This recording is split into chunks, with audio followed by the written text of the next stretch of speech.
বিএনপির মিছিলে এক ভিন্ন মাত্রা কিন্তু পেয়েছে এবং এই ভিন্ন মাত্রা যোগ করেছে মূলত বিভিন্ন আঙ্গিকে বিভিন্ন ভাবে কিন্তু বিভিন্ন জিনিস প্রদর্শন করা হচ্ছে। এবং এখানে আমরা যেমনটি দেখতে পাচ্ছি ঢাকা কেন্দ্রীয় কারাগার, এই কারাগারের মধ্যে মূলত আওয়ামী লীগ যে ফ্যাসিস্ট আমলের যে এমপি মন্ত্রীরা ছিলেন, যে এমপি মন্ত্রীদেরকে রাখা হয়েছে এবং যারা বেশ আলোচিত তাদেরকে কিন্তু এখানে প্রতীকী হিসাবে শো করা হচ্ছে এবং তারা তাদের বক্তব্য রাখছে। এছাড়াও আমরা দেখতে পাচ্ছি যে একটি খাঁচার মধ্যে খুনি হাসিনা তাকে কিন্তু রাখা হয়েছে এবং সেই হাসিনাকে কিন্তু আমরা দেখতে পাচ্ছি যে তিনি যে তাকে একটি রাক্ষসী একটি রূপ তাকে দেওয়া হয়েছে এবং এছাড়াও এখানে কঙ্কাল রয়েছে।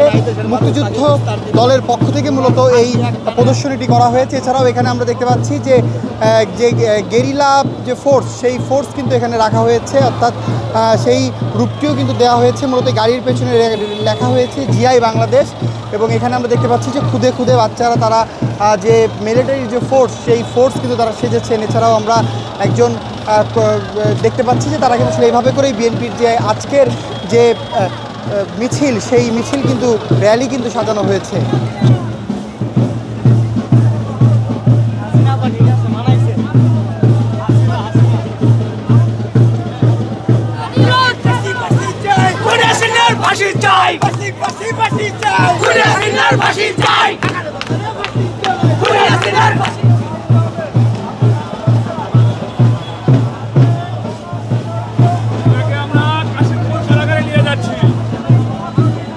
বলবেন এটা কি সাজানো হয়েছে?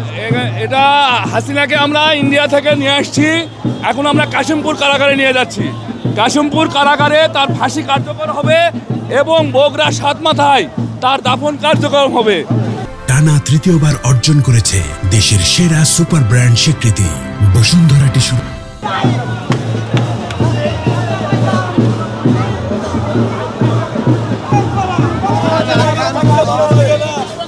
আর কারাগার থাকতে ভালো লাগে না। আমি চাই যে মুক্তি চাই, দেশবাসীর কাছে সবার কাছে দেশবাসীর কাছে ক্ষমা চাই। আমি জুনায়েদ আহমেদ পলক, সাবেক আইসিডি মন্ত্রী, আমাকে ক্ষমা করে দেবেন। আমি দেশের জনগণের উপরে অনেক অত্যাচার নিপীড়ন করেছিলাম, তার একমাত্র আমার প্রধানমন্ত্রী শেখ হাসিনার কারণে এবং আমাদের সাধারণ সম্পাদক ওবায়দুল কাদের সাহেব,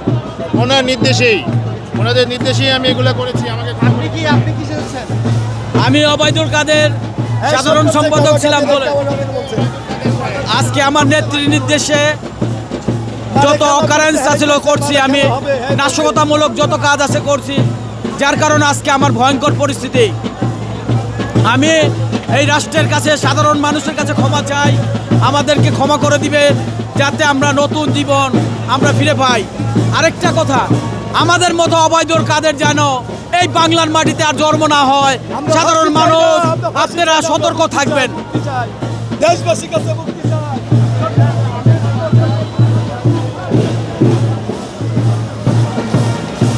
আপনি কি চেয়েছেন? আপনি কি চেয়েছেন? বুঝি না। আপনি কি চেয়েছেন? আমি সেজেছি আইনমন্ত্রী আনিসুল হক। কিনু আলো হয়েছে, কিনু সাহেব হয়েছে, আমি আনিসুল হক।